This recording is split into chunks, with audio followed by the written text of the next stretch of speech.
Hi guys, good afternoon. So for today's video guys, papakita ko sa inyo yung aming mga munti tanim dito sa may aming bakuran guys. So tapos na yung winter, so magsa-summer na.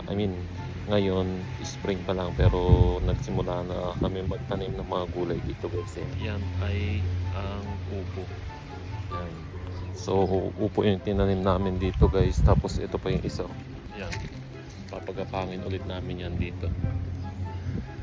Yan, sa may taas kung mapapansin nyo, bunga ng upo yan, no? Yan, so nagtanim na kami dati niyan nung summer. Ngayon, magsa-summer ulit. So nagtanim ulit kami para at least kahit pa paano hindi na namin kailangan bumili sa mga grocery store ng mga gulay. Like katulad nito, mga lemongrass. So may mga tanim na rin kami dito na lemongrass. Tapos may mga sibuyas na ganyan guys. So, yan. Tapos dito naman sa may plant box namin is ito yung mga tomato or kamatis kung tawagin sa atin guys. Ayan, may mga sibuyas din dyan guys.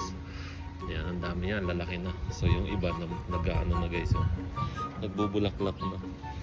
Ayan, ito pa yung mga iba, malalaki na yung mga sibuyas natin guys dito. Ayan. So tanim din ng mga tropa yan guys. Tapos dito nung nakaraan, mga ampalaya yung tanim namin dito guys. So kumukuha kami dito ng mga ampalaya. Pero ngayon ang tanim dito is, ayan, may ampalaya na naman guys. Tapos mga sibuyas, yung karamihan mga ampalaya lahat yan. Tapos ayan pa, mga gulay. So kita nyo naman guys, marami na kaming tanim dito. Tapos dito naman sa kabila is yung sayote. Ayan, mga sayote yan guys. Ang tataba na ng mga sayote. Sarap ng talbos nito guys. Kumakain ba kayo ng mga talbos ng mga sayote? Yan, inuulam to guys. Inuulam namin yan.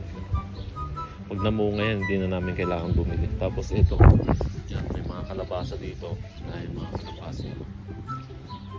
Yan. Ayan pa yung iba. So guys, ito yung mga paraan namin para at least kahit papano. Siyempre alam nyo naman dito sa New Zealand medyo mahal yung mga bilihin. So ito yung pinaka-way namin para at least para makatipid na rin sa mga gastusin, lalo na sa pang-araw-araw. Kaya naman naisipan namin at ng mga tropa na magtanim dito, which is lalong-lalo na si Richard, napakasipag magtanim ng guys ng mga gulay dito. Tapos yan dyan, maluwag tong abakuran namin guys. Ayan, mga abokado yan, puno ng mga abokado. Maluwag yung bakuran namin dito. Tapos ayan pa, mga kalabasa, tapos talong. Ayan, kung mapapansin nyo, lalaki na ng mga kalabasa. Ayan, ayan, lahat yan, mga kalabasa, tapos mga sili. So dito marami ng mga kalabasa nagtubuan guys. Ayan, mga yun. Ayan. So, marami na rin bulaklak yung ating avocado. Kaya kung mapapansin nyo, puro bulaklak na yung puno ng avocado. So meron tayong isa, dalawa na puno ng avocado. Dati yan 3, so pinutol na rin to. So 2 na lang yan. Tapos yan, yung mga kalabasa pa yan guys. Tapos ito yung mga gabi. Yan, may mga tanim pa kami mga gabi dito guys. So malawak yung bakuran namin. Sabi ko nga sa inyo, marami kami mga klase mga tanim dito ng mga gulay. Yan, mga kalabasa rin. Tapos ito, mga gabi. Yan, yan, gabi pa yan. So, yeah, ito yung mga paraan namin para at least kahit pa paano guys, hindi na namin kailangan pang bumili. Sabi ko nga, hindi na namin kailangan bumili sa mga grocery store. Yan pa, meron pa dito. Tapos meron pa dyan. So, di ba? Ito yung mga diskarte ng mga Pilipino rito. Ang mga OFW dito para at least kahit pa paano makatipid. Tayang naman din, siyempre makapag-save ka man lang kahit konti. Imbis na ibili mo, i-savings mo na lang.